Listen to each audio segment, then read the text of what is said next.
Asa man yung tawhanan eh? Di ka dito maglakaw nga wala pananghit sa kuha. Oh, di ba mo reply sa akong chat? Kalagot ba, uy? Digyot. Lagot ko. Ay, tama no? Anniversary man din ang duha. Ay, bantog siguro wala pananghit sa kuha kay nagpalit siguro siya regalo.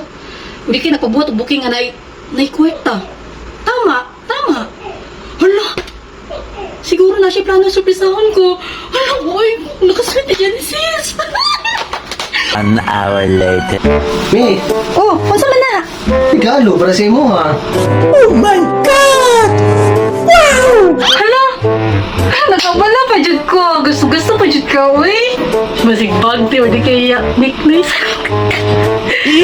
Abri, dahil na. Hala, uy. Ibutang-butang pa dyan yung box. Alin na, kay regalo ni Papa sa mo sa ako, anak. O, dali ka kay mag-isot si Mama. Ana, o, abli na ito regalo ni Papa sa ako.